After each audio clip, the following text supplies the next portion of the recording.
is a group of my current and former students. Carmen Flores-Lopez is a senior at Point Loma who is currently working on an incredible poetry project of deviance and desire called 100 Little Decks. Amy Ely is a 2020 Point Loma graduate who recently completed a stunning Poetry of Witness chapbook called Alima, based on her experiences with tutoring East African refugee children in San Diego. Breann Wong is a 2019 Point Loma graduate whose poetry collection Homebound interrogates the yearning for belonging that arises during a physical move for a biracial speaker who never felt fully at home anywhere. Ellen Wong is a 2018 Point Loma graduate who's on track to be more prolific than Joyce Carol Oates. She writes poems, short stories, essays, plays, and creates in other artistic forms as well, and she's widely published in journals and anthologies.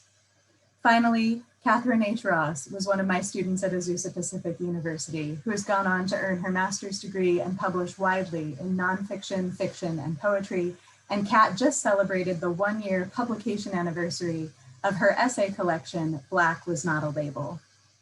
I'm so thankful for these students and for the many other students they represent, for the ways I get to encourage them, write alongside them, and learn from them and their work as well.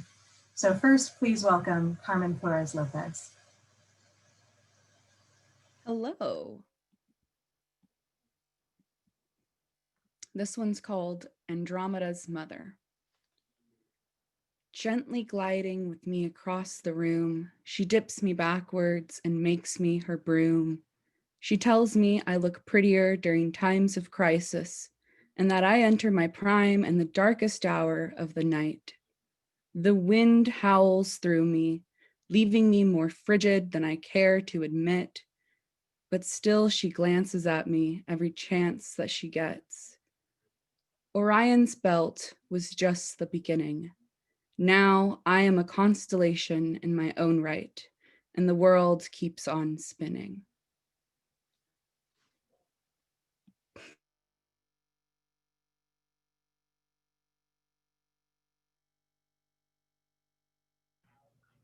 All right, I believe I'm next. I'm Amy Ely, and I'm going to read you a poem from the chapbook, which Katie mentioned.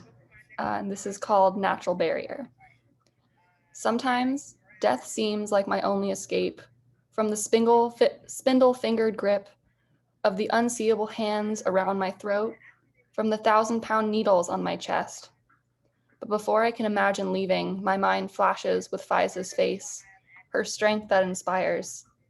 I hear Aya's giggle, her joy and mischief, her small but trusting voice. I can feel how Nemo would receive it, who would be old enough to understand what I had done, the shock she didn't need. And then I feel it like a gag reflex, the repulsion at my thoughts, the little hands of Shimbir, Abdi, Alyana, yanking me back from peeking over the edge. Thank you.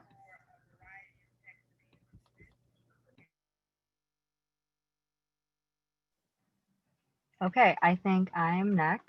I'm Breann, and I'm reading a poem from my poetry collection, and this one's called An Elegy for a Home.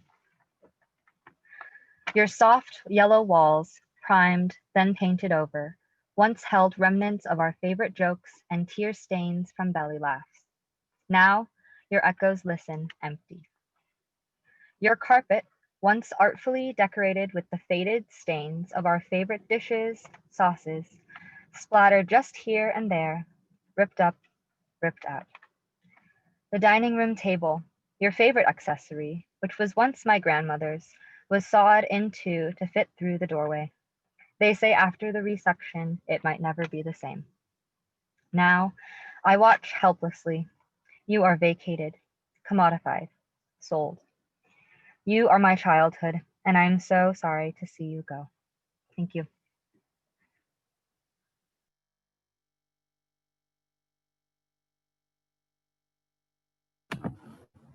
All right, I think I'm next. Hi, I'm Ellen Huang, and I will be reading the poem From Here You Can See Ridiculous Speeds, and it was published in Peculiars.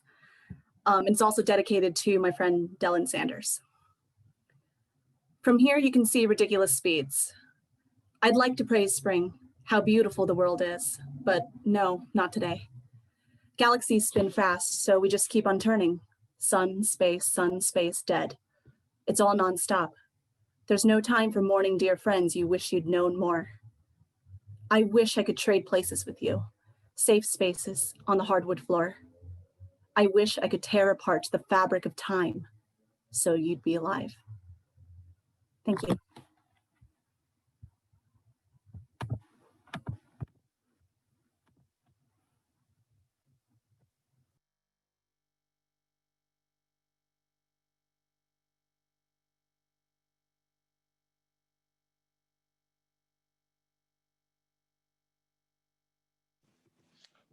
Okay, looks like it's my turn. Hi, I'm Kathryn Ross. This poem is called Yellow is Time's Favorite Color, and it was published in Mariah earlier this year. Yellow is time's favorite color. Just think how it dyes fabric and flowers and paper and teeth and bones and eyes and afternoons and sunset skies, leaves and trees and grass and sticks at summer's end, paint on white houses, fingernails and books and plastic and jewelry on its way to bronze. Rainwater in buckets and sidewalks stagnant, earth and hair and metal signs under relentless sun, canvas and bags and clothes and shoes and wedding dresses spun from cotton and lace, stars breathing last breaths, skin the moment, rigor mortis sits in.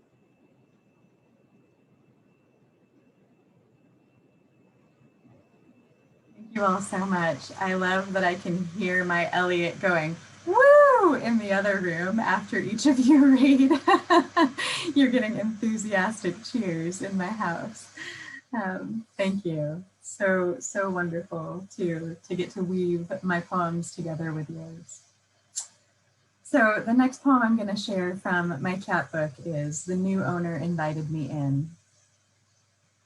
Your house is the setting of my earliest stories, where we'd play Candyland at the coffee table, where I'd ride my red tricycle on your porch, where we'd pretend to be farmers with my stuffed animals all over the living room, where I once mistook my uncle's snore for a bear's growl in your hallway. Your house is also my mind's blueprint for every other house. James finds the giant peach beside my swing set in your backyard. Charlotte spins her web above my tricycle on your porch. Harry Potter's letters from Hogwarts pour out of your fireplace. Jane Eyre reunites with her wounded Mr. Rochester in your spare room. Your house is someone else's house now. The soft mints that look like large teeth are not in a glass dish on the coffee table. The clock, that anniversary gift I couldn't keep secret, is no longer on the wall. Your jacket and shoes are not in the hall closet. Now you are the fiction I imagine in this place.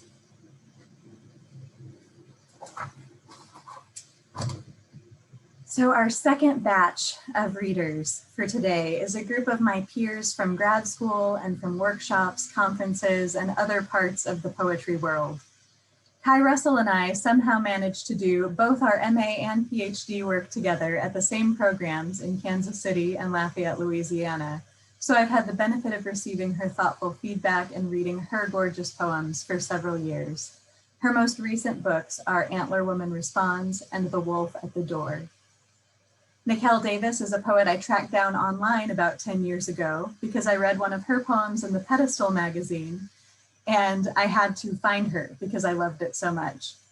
She creates magical events like the Poetry Circus, and her most recent poetry collections are the chapbook Elephants and the full-length book The Walled Wife. Jen Stewart Fueston is a poet I befriended at the Glen Workshop, and we've shared poems, soaked in hot springs, laughed and cried over parenting 2 little boys, and Jen is the one who encouraged me to send my chapbook manuscript to Riverglass Books after she'd published with them and had such a good experience. Her latest collections are Latch and Madonna Complex. Sally Rosen Kindred is another poet whose work I fell in love with before we met. We connected on social media and in person at conferences and workshops, especially when we were roommates at AWP and she made us tea each night. Best roommate ever. Her most recent collection is Says the Forest to the Girl, and she's just won the Diode Editions book prize for her book Where the Wolf, which will be out next year. Sarah Ann Winn is responsible in part or entirely for two of my favorite memories from the last few years. One is an incredible grief poetry panel at the Pop Culture Association conference, in which a full audience cried with us and had the most vulnerable and beautiful Q&A time at the end. And the other is a perfect day when I visited her in Virginia. The day involved good food, a giant bookstore, almost but not quite running out of gas, and visiting an amazing field of tulips. I'm grateful for her blurb on my chapbook and for her own writing about her grandparents. Her most recent collections are Alma Almanac and Ever After the End Matter. Finally, Susan Moon is a poet I bonded with at this summer's virtual Glen workshop, and I immediately loved her work and felt like I'd found a long-lost middle school best friend. Exchanging poems with Susan over the last few months has given me so much hope that even in the midst of grief and stress, we can still find connection with each other. I'm so grateful for the way these power poets and so many more have affirmed me, challenged me, and become some of my dearest friends. So please welcome first Kai Russell. Thank you. I'm so happy and honored to be part of this. Katie's writing, of course, we all know, is so incredibly beautiful. This is a newer piece from one of my newer projects, and I did take a line from the writer Jen Givon, so I want to acknowledge and thank her for that. And it is called How We Unravel the Noose. 1. I sang my children down from the stars, lonely, my heartbeat too loud inside my ribs. 2. Firstborn, my son, conceived 3 days after whiskey and pills filled my belly, I hurled myself back into the life stream to meet him. 17. Stubble and broad shoulders hide the boy I carried, who peers from his eyes after spear words. I never asked to be born, land, and our tears mingle, bathe the wounds language inflicts on us both. 3. My children watch me struggle not to send myself back to space. We pretend my shadowy smiles fool people formed in time with my pulse. 4. I cannot give my children a dead mother because the one who replaces me would be sweeter, would never lock herself away from them, would never climb out of herself and slide along the rafters, a noise shaking the roof. 5. She could not teach them how to shed tight skins when star song and earth pain combine and overwhelm, and it is time to flit around the moon twice before coming back to pull the epidermis into place. She could not teach them how we sing ourselves back into bodies we are not ready to abandon, how we heal generational scars with our refusal to tighten the noose, how we unravel the noose. Thank you.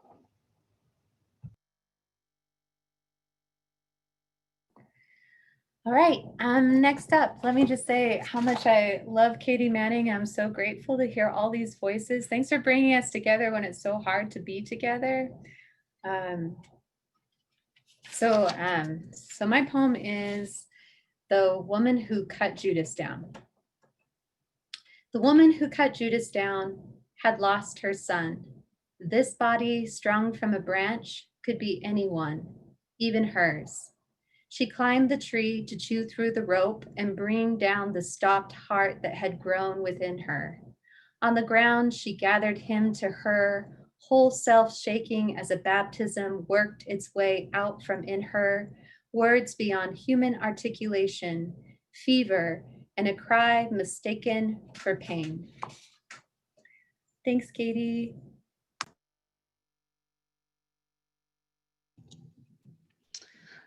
I think I'm next. Katie, congratulations on the chapbook. It's beautiful. And I decided that I would read one that came to mind as I was reading through yours, just in terms of fertility and infertility and grief and loss. And so this is one that those of you who know me, I've read it a few times before. This is called Trying to Conceive. And this one did make its way into my most recently released collection called Madonna Complex. So this is trying to conceive. Last month, the test was negative and another U did not cohere. They measured blood in little vials, gave me pills to make the bleeding come or go. And every day I dipped a sticky slip of paper in a little cup. They laid me out on tables, peering in to see if you were there, but you were not. There was not even a you to not be, so nothing has been lost at all, just time. It's hard to conceive how things might be if you were. My belly growing taut and thick, my mind arranging space for you in ordered lives, and how we decorate, dust off the bassinet. But every month's and otherwise, each possible eludes us, swept off like seedlings washed downhill by rain. This, the nature of things. What finally comes to being comes with shadows, carries with it all the absences that rest in everything. Thanks again, Katie, for putting this together. It's lovely. Congrats. I think I'm next, although I'm still living in Jen's poem. So that's, something. Can I be heard? Can you hear me? Oh, good. Okay, I'm sorry. I have a mute button flashing. Katie, I'm just so thrilled to be here. And as I've told you, I read the chapbook when I got it cover to cover. I'd read some of the poems before, but it takes my breath away, as do you. This poem is about joint custody, which is a certain kind of family love and grief. And there's a moment when you leave the home of one parent to go to the home of another parent that I think of as a threshold moment that I wanted to write about. And for me, the first time that happened was at age 11, which I think is a threshold age. It's called Dear October. By the soft collar, you claimed me, season of early dark October at my pin curl's end. My father was now a Wednesday night, a Nova in the drive. The sedan pulled up at 6, horn hurtling through the bricks, his headlights fixed mist in the front room glass. And my mother unwived for weeks, already down in the den, sleeping the dahlias off. Cold month, you turned me 11, purse in hand, buttoned and clasping at the mirror. Ready, unready, afraid.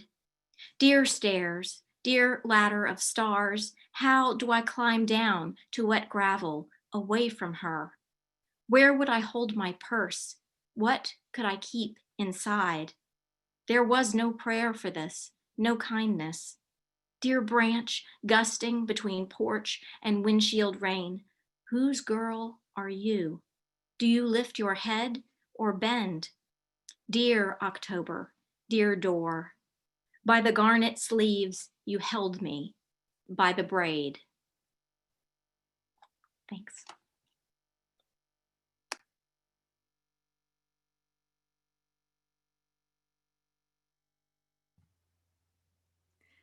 I think I'm after Sally, and I am so, so grateful to be here and celebrate the work of my dear poetry sister and kindred spirit and grandparent land native. I knew we would be friends as soon as you spoke of your grandmother, as I was raised by my grandparents and have suffered that kind of loss myself. But I thought I'd read a poem of life and October, since we're kind of still in the fall moment here in Northern Virginia. And this is called Baldwin Apples. In October, their vinegar drew bees, or decay's sweetening drew bees. We brought bushel baskets and sorted, some for the compost, the gently bruised for pies, the best, those half gone with pocked, perfect skin, still a little green for canning and apple butter. The Baldwins lured me to the kitchen counter, the turn and scraping colander mill when the cooked apples were poured in, the splash juice hot and delicious. Space made by adding cooked apples carefully. She tipped the ancient Dutch oven and my idea of plenty poured down. Did you and she? I asked. Hush, she answered. I didn't dare move or some would go to waste. Save some for later, she said. Now we restock the canned goods cupboard. No beauty goes to waste here. Fill the shelf. Put up for lean winter, the sweet of slowly gathering afternoon, that long, fragrant bake, the whole house cooked up and browned with cinnamon. In winter, the sound of that seal breaking snaps me back to sorting apples in the sun. That scent rolled from Atalanta's fingers, the breath of Eve before she bit. Thank you.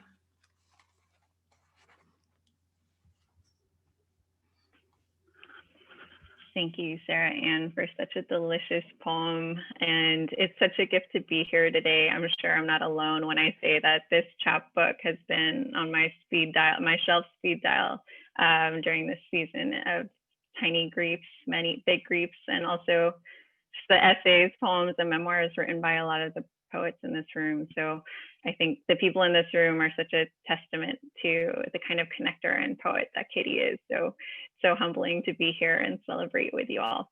So the poem I'll be reading today hatched from one of those strange pandemic dreams, and it is titled Day 28.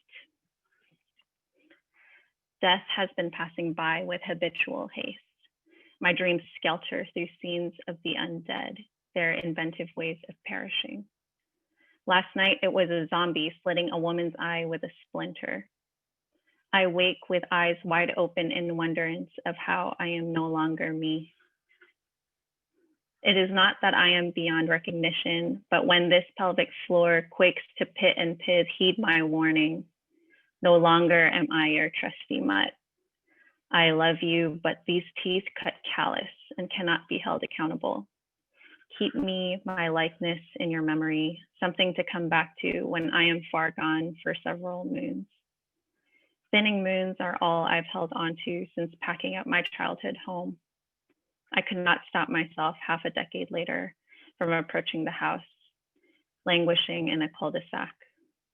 Its strange lawn, impenetrable curtains, previously pristine teal siding peeled to mockery. Here along the trellis is where my father grew peonies. The deck is hacked to splinters, 1,000 tiny teal stakes pointing up towards heaven's naked eye. I used to somersault the backyard in a cratered groove till the ground gave out. Thank you. Oh, thank you all so much. This is just such a gift to get to hear from you all and to share this space. And I just keep looking through all of the faces in the room also. Thank you all for being here. So the next poem I'm going to share from the chapbook is one that's always a little hard to read. And so I actually had a backup plan in case I thought I couldn't read it, but I thought it would be a good one to share based on the poems that I knew other people were reading in this space, and just based on getting to have so many of my family members in the room. Since I live away from my family, I don't always get to read for them and with them. So this poem is How I Measure Your Body. Your body was small but strong. Your body breached this world and lived to tell about it. Your body worked in fields and lived to tell about it. Your body birthed and fed 4 babies who lived. Your body was not glamorous, but did wear pink lipstick when you were young. Your body cooked and cleaned and avoided crowds. Your body was always at home. Your body of work is other people's bodies. Children who made children who are still making more children. You built these bodies with bread and beans, bandaged their wounds, kissed their cheeks. Even now, your body replicates itself in brand new bodies. Your nose, your feet, your rogue blonde head in a family of brown. Your body is at work still. Your body of water was always small.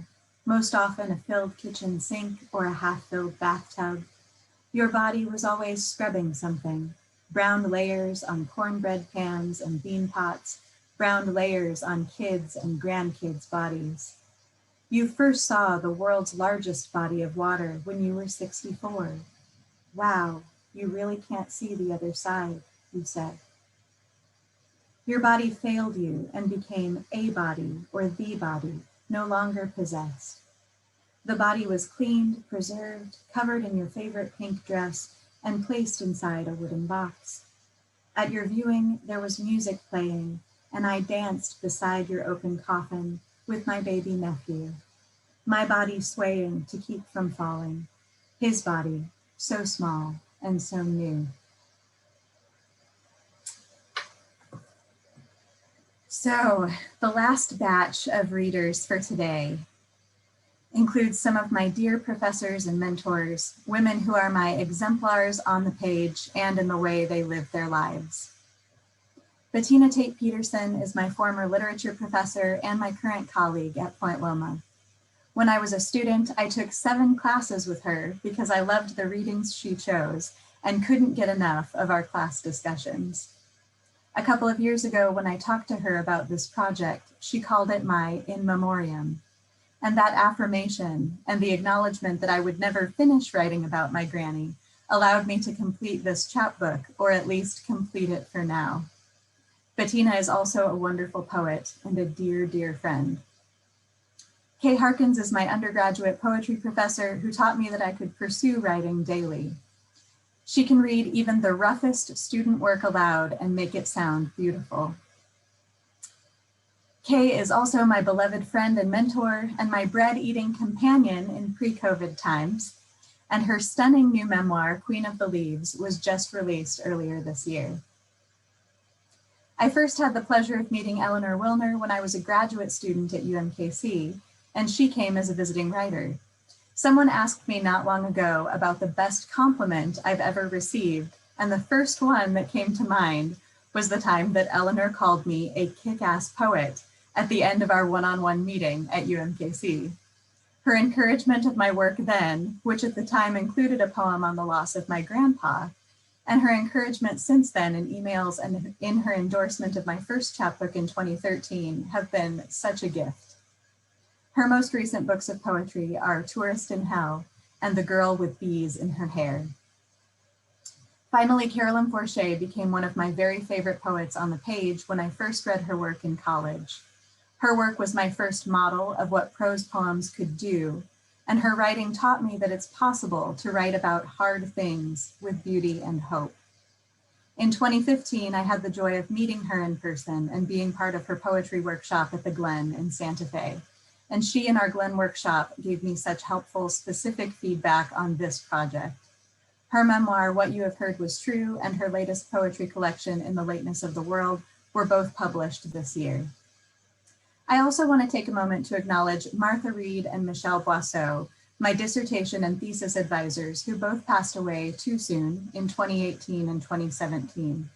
I have been wildly fortunate to have these amazing professors and mentors, along with many, many more, to teach me and cheer me on. So please welcome first, Bettina Pedersen. Like so many of you, I feel utterly humbled to be here, and I am so happy for you, Katie. Congratulations on this wonderful chapbook, and I look forward to so many more. I too hope I can read this because you have awakened all my emotion and love for you, which brings tears to my eyes. But this is a prose poem that you inspired by your chapbook. And I wrote it just a few days after the 1-year anniversary of my own sister's death. Katie also helped me with the title. Song of Descent. Looking out of this shutter-laced picture window, I see the tree in my front lawn, green-leafed deciduousness with no falling amber or scarlet to dress my front grass.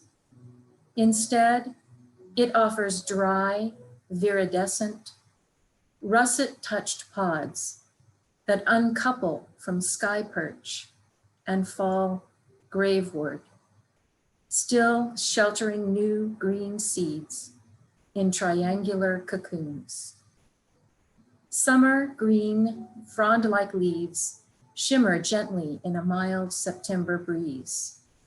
Beside these withered pods in various ages of decay. When they fall and create their small scattering of loss, I think of more abundant autumn adornings, an earth that gave up crinkling sonatas when I played and worked, walked and stood in those dead leaves. Their song still stirs resonant and rich in my spirit, though veins, stipules, margins, and blades have long since desiccated into dust and carved the contours of absence in their descent. Thank you, Katie.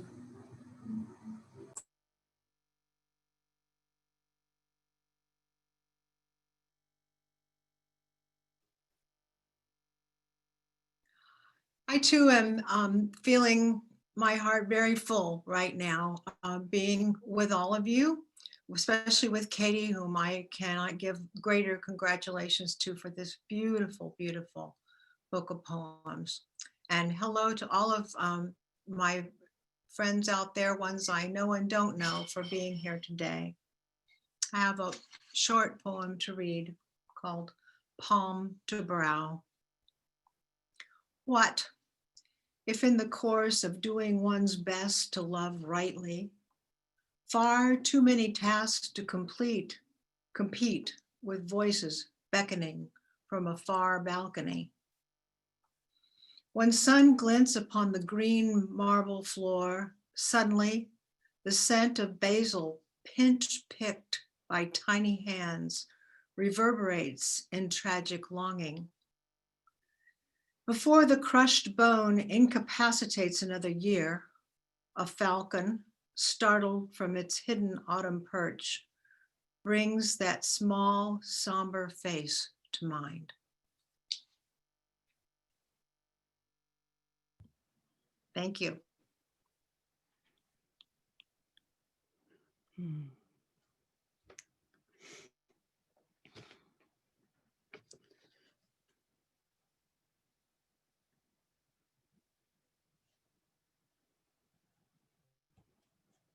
How do I get into the middle here? Can you hear me? Yes? Good. Okay, thank you, Katie, and all of you today. It's been wonderful to hear you. It is so good to be in this chorus of voices to celebrate your book in tribute to your grandmother and how love and grief come together. So thank you. The poem I'm going to read speaks to the collective grief of all the uprooted refugees in the world. It draws its strength from the speakers of the poem, who are trees, and from the well-known Psalm 137 that speaks to the recurrent human history of war and exile and forced migrations. You all know this one, right? By the rivers of Babylon, there we sat down. Yea, we wept when we remembered. Excuse my voice, time has somewhat interfered with it. For the willow tree to bless with a shower of leaves, red in the dawn, the stream by its side, river flow idling, a little backspill, the shrill cry of a bird, and little by little, as the light grew, the sun crested the hills.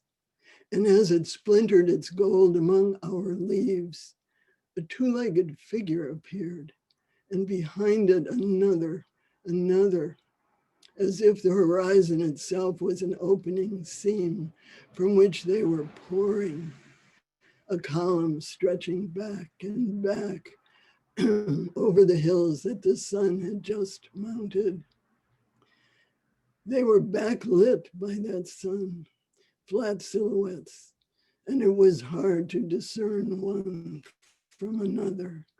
So alike they appeared, and so endless their procession. And as they approached us, we tensed, feeling something between apprehension and wonder. So much like an army of ants, they seemed so many, so many. As they came closer, we heard a great keening, so that unsure how to greet them, aware they brought with them a great grief. We offered them what we could, shade, a cool shelter from the heat that had begun to follow the sun, a soft bed of needles from the pine to sleep on. And as we caught and played the breeze in our leaves, we sang to them, our thoughts moving on the slipstream of time's passage.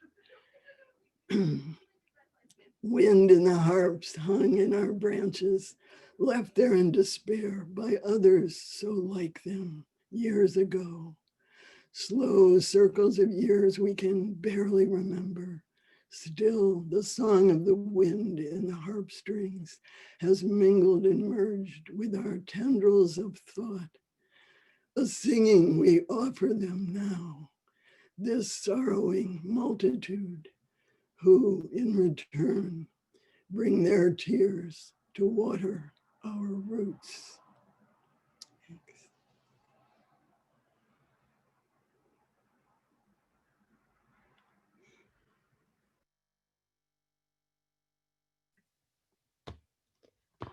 I think I'm now. Katie, thank you so much for inviting me to join this lovely gathering.